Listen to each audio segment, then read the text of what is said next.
সম্মানিত ব্যবসায়ী ও মার্কেটের সেলসম্যান বিন্দু, সামনে মাত্র আছে আমাদের ঈদের 10 দিন। এই 10 দিন আগে মার্কেটে গত 7 দিন যাবৎ বিদ্যুৎ নাই। আমরা মার্কেটের কোনো ক্ষতি চাই না, সবসময় মার্কেটের ভালো চেয়েছি। আমাদের কেন ক্ষতি করা হচ্ছে? আমরা তো সাধারণ ব্যবসায়ী। আমরা সামনে ঈদ আসতেছে, কুরবানির ঈদ, সেলসম্যানের বেতন দিতে হবে, বোনাস দিতে হবে, তারপরে হচ্ছে বিদ্যুতের কারণে আমাদের অনেক আর্থিক ক্ষতি হচ্ছে।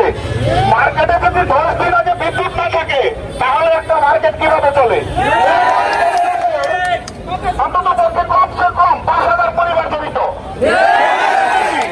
5,000 পরিবারের রুটি রোজগারের ব্যাপার এখানে। যদি এই বিদ্যুতের জন্য আমরা এখন ব্যবসা বন্ধ করে রাখতে হয়, কাস্টমার না পাই, তাহলে আমরা কিভাবে ঈদ করব?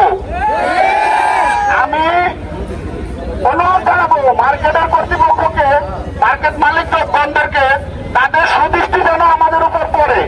আমাদের বিদ্যুৎ সংযোগ 1 ঘন্টার মধ্যে যেন সংযোগ দিয়ে দেয়। যদি আমাদের বিদ্যুৎ সংযোগ না দেওয়া হয় তাহলে আমরা ব্যবসা করতে পারতেছি না এবং কি পারবো না। যদি ব্যবসা না করতে পারি তাহলে আমাদের এই ক্ষতির দায়ভার কে নিবে?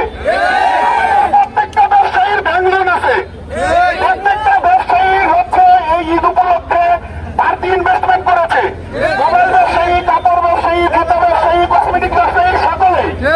তাই আমাদের একটাই দাবি, আমরা চাই আমাদের উপর সুদৃষ্টি দেওয়া হোক এবং কি আমাদের বিদ্যুৎ সংযোগ 1 ঘন্টার মধ্যে সচল করা হোক। 1 ঘন্টার মধ্যে যদি বিদ্যুৎ সংযোগ সচল না করা হয় আমরা এই রাস্তা ছাড়বো না।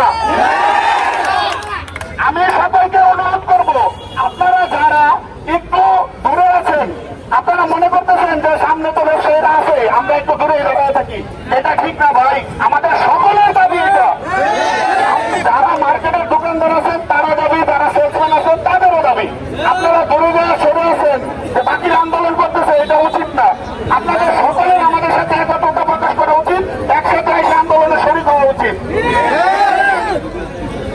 আমি আশা করব এই ব্যাপারটা, এখানে সাংবাদিক বিন্দু আছে, আইন শৃঙ্খলা বাহিনী আছে, সকলেই আমাদের দিকে সুনজর দিবেন এবং মার্কেট কর্তৃপক্ষ সুনজর দিবেন।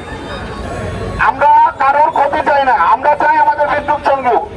আমরা রাস্তা অবরোধ করার পক্ষে ছিলাম না। যখন আমাদের দরজার বাঁধ ভেঙে গেছে তখন আমরা রাস্তা অবরোধ করতে বাধ্য হয়েছি। আমি অনুরোধ করব আমাদের এই বিষয়টা সুদৃষ্টি দিয়ে 1 ঘন্টার মধ্যে সমাধান করে দেওয়ার জন্য। ধন্যবাদ সকলকে।